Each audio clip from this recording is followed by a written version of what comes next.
Going by headlines and statistics only, they want you to believe that Christianity is dying. Splashed across all the major news outlets are how the last decade has seen the attendance in Christian churches fall by 50%. But does that tell the whole story? Is Christianity really dying? My name is Greg Simpson. I'm a minister in the United Church of Canada, and I really think that there is something quite different going on that the statistics and the media don't really tell us. Stats, of course, are just numbers, and they can be used to tell the story that you feel is most important to you. I'm not going to tell you that the stats are wrong. Fewer people are showing up in churches over the last decade. And that is true across the board, from Roman Catholics to Protestants, from mainline churches to little niche churches. All of them are struggling. But do the numbers really tell us everything about what's going on? When was the last time that you saw a positive news story about a church or a religious organization? I can just this week list off the number of sexual scandals or financial scandals or just people trotting out their hatred for another group, all flying a Christian flag. This, unfortunately, is what we see most commonly. And if I wasn't already part of a church, I would probably be one of the folks who are leaving and making that statistic even bigger. But there is another story that is going on under the covers, one that's harder to sell in a newspaper because it's not nearly as sensational as sexual scandals or financial misdeeds. And it's going to make us talk about what the church really is. And that word particularly is tricky because we often say church when we mean a building like the one I'm standing in right now, but we also use the word church to describe the people or the congregation. And both of those are entirely true. So I want to lean in on the congregation, the people who are doing the work. They're showing up on Sundays to care for one another, to worship together. They are showing up in the soup kitchens and at the drop-off centers. They are caring for people who are struggling with housing issues. They are advocating for folks whose voices are not being heard. They're working very, very hard to right the wrongs and correct injustices in the world. That, my friends, is definitely still going on. But it's really hard to find statistics about that. Locally, I can tell you anecdotally that the churches in our community that are deeply involved in helping the community are hard at work, and they are growing, and their numbers are increasing, but not in the ways that fit easily statistics. If somebody is helping out on Wednesday morning with the pantry program that serves people who are short on food, but doesn't show up on Sunday morning, they might not get counted in attendance. If somebody gives directly to the women's shelter because of something they heard in church, the church doesn't know that that giving even happened. The numbers and the statistics and the collection of those is what's working against us. And the other thing is that doing good work never makes the news. And I don't really want to blame the media, but in some ways our modern media is at fault here too. The folks who run media know that engaging your emotions, especially things like anger and frustration, are the most effective ways to keep you engaged in their news. Those stories make much more news, not just by major news outlets, but also in people sharing on their Instagram feeds. It's really tricky when the person who you want to know the most about is just busy caring for people in need. And that, I think, is the revolution that we're in the middle of. If we jump back in time just a little bit to the time of Jesus, he spoke deeply about caring for people in need. Not only did he speak about it and preach about it, but he acted on it. In fact, sometimes it got him in quite a bit of trouble.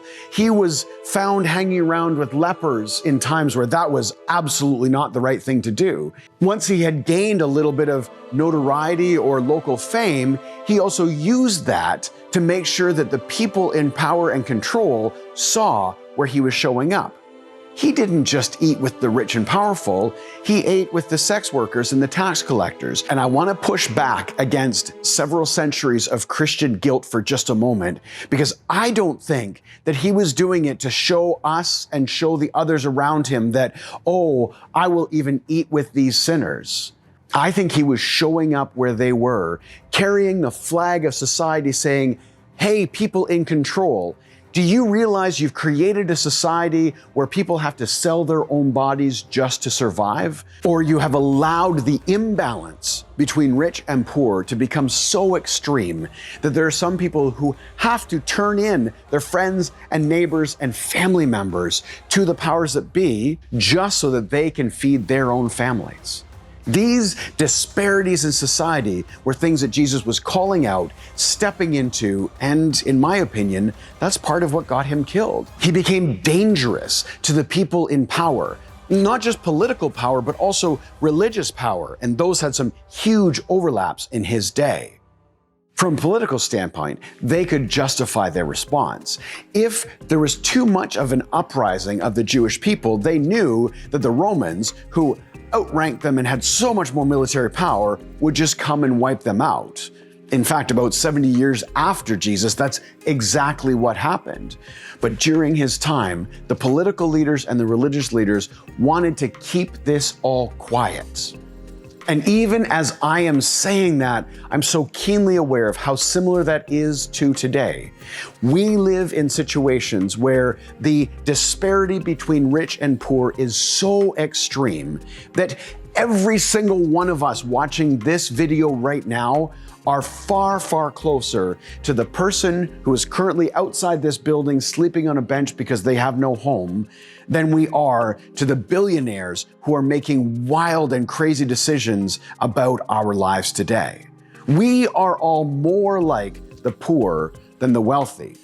And that's an unfortunate reality because I think we all want to be the wealthy, and we make choices around who we elect into power or which organizations and corporations we choose to support or which societal groups we choose to hang around with, thinking if only I could be one of the wealthy as well. There's a whole other way of doing this.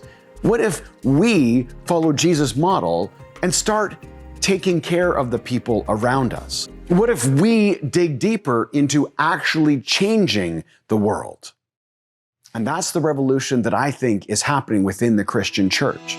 And don't get me wrong, there are still large chunks of Christian church, and they get on the news all the time for hate speech or supporting some wildly inappropriate politician, but they are a very small portion. They're loud, but the rest of us are just busy getting down to doing Christ's work.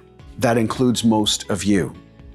Most of you are the sort of people who want to find a new version of Christianity that loves everyone, that is inclusive, no matter color of skin or language spoken, no matter what sexual identity or race they come from, a way of viewing the world that draws in all of the beautiful diversity and says, thank God for you because you make us all better.